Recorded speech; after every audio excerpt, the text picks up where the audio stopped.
నిమిషాలలో నొప్పి లేకుండా వేడికోస్ వెయిన్ చికిత్స. ఆవేశ హాస్పిటల్, హైదరాబాద్. నమస్తే రమ్మగారు. నమస్తే జీ. రమ్మగారు, సంకటహార చతుర్థి అంటారు కదా, ఆ రోజు యొక్క విశిష్టత ఏంటండి?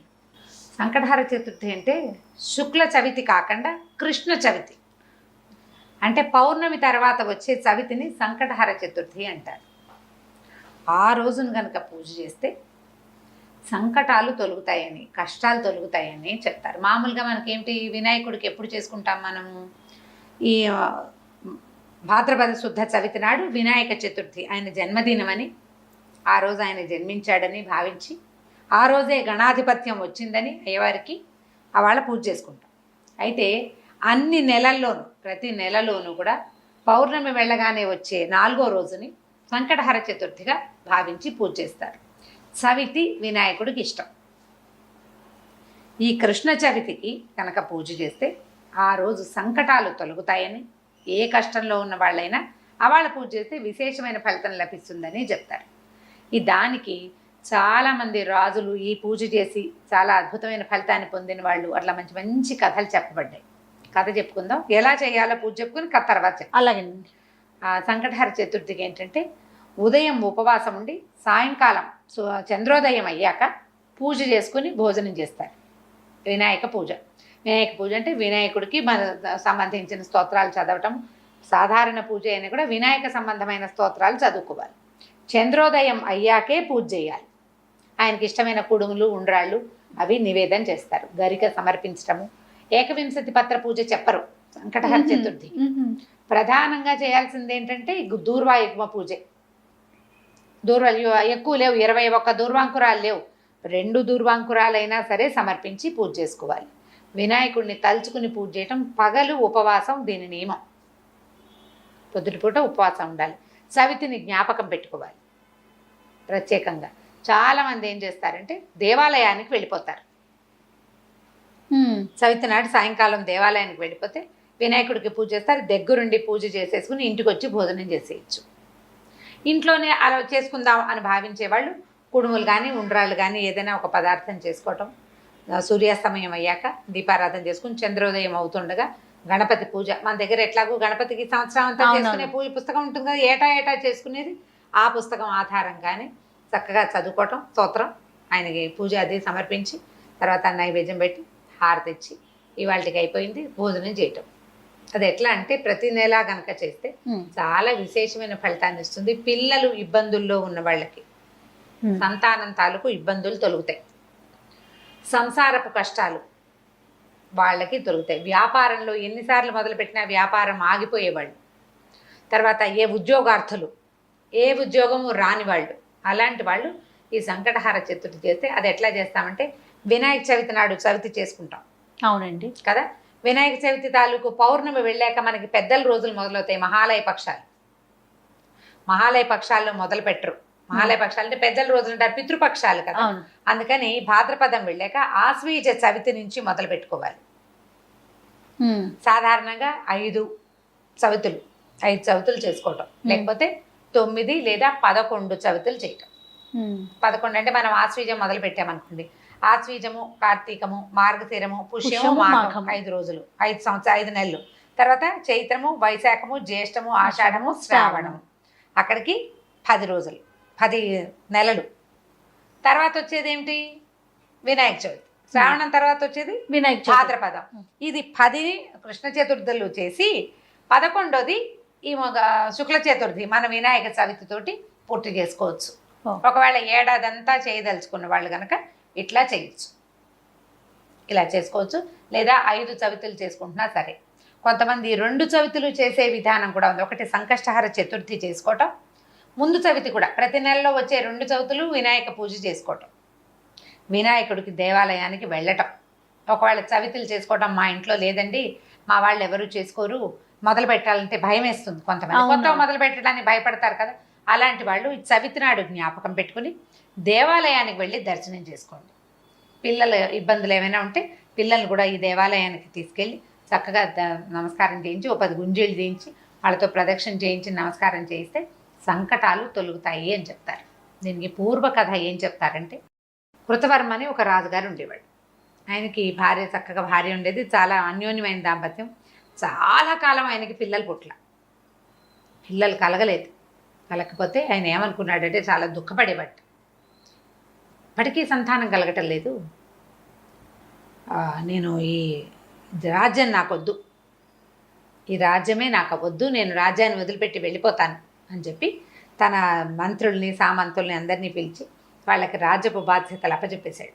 సంతానం కలిగే మార్గం లేదు, జాతకంలో సంతానం లేదు, రాణుల్ని మార్చినా సంతానం కలిగేలాగా లేదు, ఎన్ని పూజలు చేసినా ఆయనకి సంతానం కలగలేదు. అప్పుడు ఏం చేశారంటే భార్యాభర్త ఇద్దరు వెళ్ళిపోయారు అడవికి. మొత్తం ఈ సంపద అంతా కూడా ఈ మంత్రులకు అప్పచెప్పేసి జాగ్రత్తగా చూసుకోండి అని ప్రాయోపవేశం చేయడానికంటే తపస్సు చేసుకుంటూ మరణించడానికి ఓహో వెళ్ళి అడవుల్లో ఉండిపోతే నారద మహర్షి ఒకసారి అక్కడ చూశాడు వీళ్ళని. ఏమిటి సంగతి అంటే వీళ్ళు ఇంకా ఏమైందంటే మొదట్లో కందమూలాలు తినేవాళ్ళు క్రమంగా భార్యాభర్త ఆకులలమలు తింటూ మరణానికి దగ్గరగా ఉన్నారు వాళ్ళు. అప్పుడు ఈ నారద మహర్షి వీళ్ళని చూసి ఈ కృతవర్మ తాలూకు ముందు తరం వాళ్ళు వాడి తాత తండ్రులు ఉన్నటువంటి స్వర్గంలో కూడా లేరు, వాళ్ళు నరకంలోనే ఉన్నారు, పితృలోకాల్లో ఉన్నారు. అక్కడికి వెళ్ళి మీ వంశం వాడైన కృతవర్మ సంతానార్థి, అతనికి పిల్లలు కలగలేదు, మరి ఏ పాపం వల్ల పిల్లలు కలగలేదో తెలీదు, అతను ప్రాయోపవేశానికి సిద్ధంగా ఉన్నాడు అని చెప్పేసరికల్లా ఆయన ఏం చెప్పాడంటే, అయ్యా నాకు ఒక్క సహాయం చేయండి, మా వాడి దగ్గరికి వెళ్ళి వినాయక వ్రతం చేయమనండి, సంకష్టహార చతుర్థి వ్రతం చేయమనండి. అది ఎప్పుడు చేయాలి? పౌర్ణమి వెళ్ళిన 4వ రోజున వినాయక వ్రతం చేయాలి. వ్రతం చేస్తే సంతానం కలుగుతుందని మా అబ్బాయికి చెప్పండి. ఆ వ్రతం చేయటమే మేము ముందు అవతారాల్లో కూడా మేము అదే చేశామని చెప్పారు. చెప్పేసరికి నారద మహర్షి వచ్చి ఈ కృతవర్మకి బోధించాడు.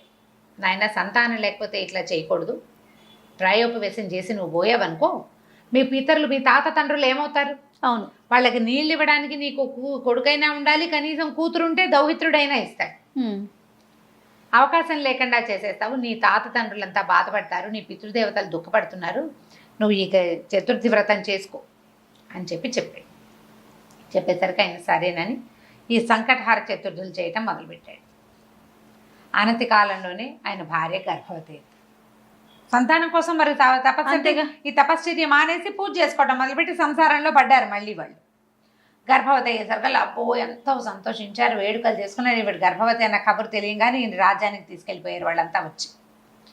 ఎంత విశేషంగా చేశారో, చాలా విశేషమైన వేడుకలు చేశారు.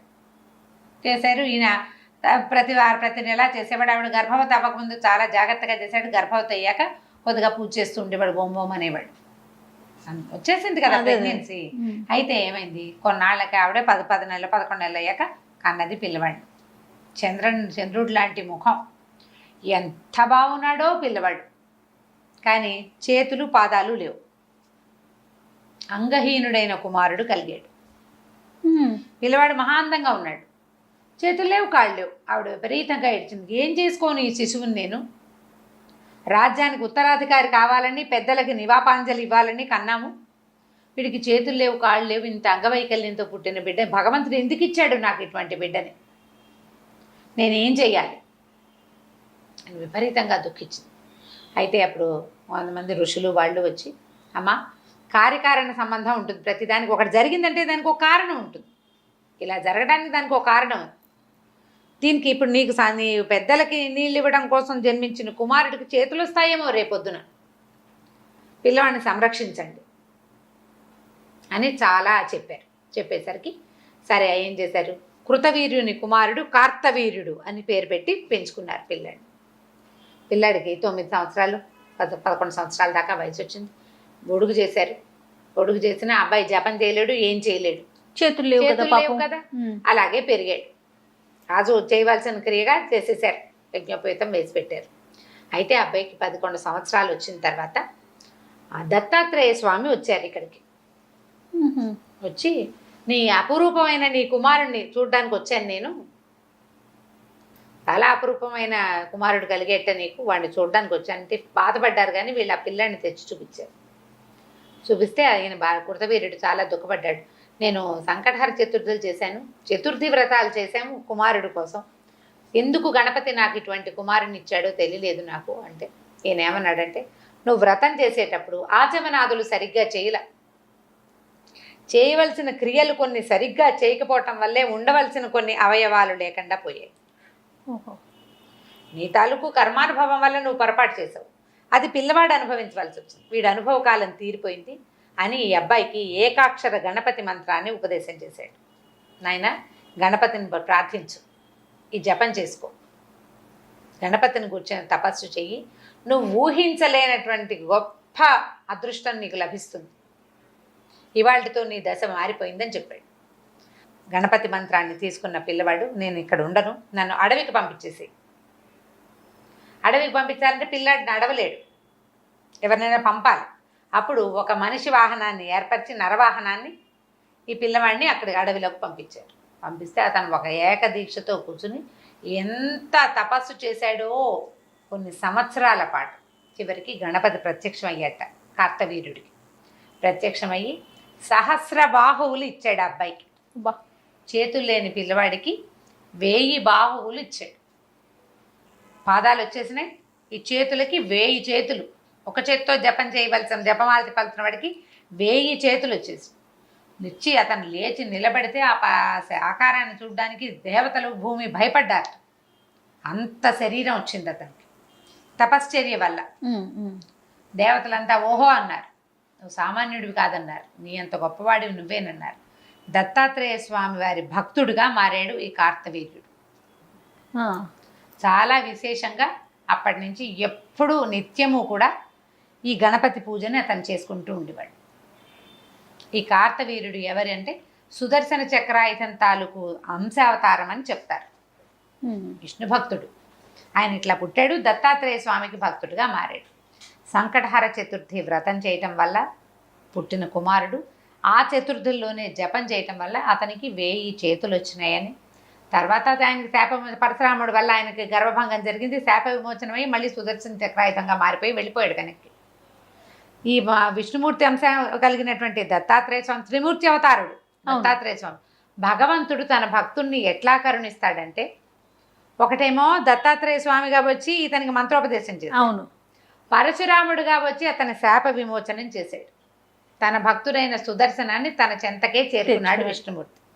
ఈ కథకి కారణం మహాగణాధిపతి యొక్క పూజ. ఆ సంకటహర చతుర్థి పూజ వల్లే ఇతనికి భూలోకంలో పుట్టడం కుదిరిందనమాట.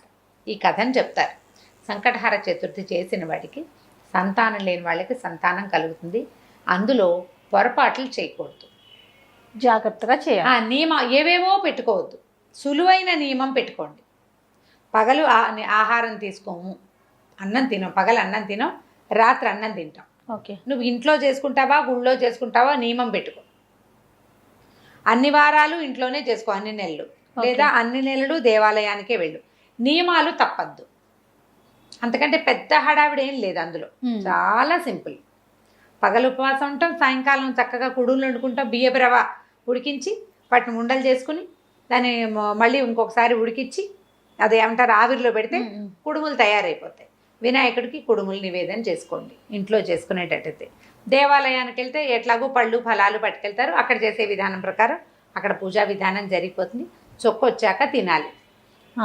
నేను ఇవేవి చేయలేనండి అంటే గణపతికి దండం పెట్టుకోండి, మీకు చేతొచ్చిన స్తోత్రం చదువుకోండి, కుడుములెద్దు, అరటిపళ్ళు కొబ్బరికాయ నివేదన చేసుకోండి, పొద్దున చేయండి, సాయంకాలం దీపం పెట్టుకున్నాక భోజనం చేయండి. నియమం నిర్ధారించుకోండి ఏదైనా ఒకటి, కానీ నిష్టగా చేయండి. ఆ నియమాన్ని మాత్రం వదిలిపెట్టకుండా చేసుకోవచ్చు.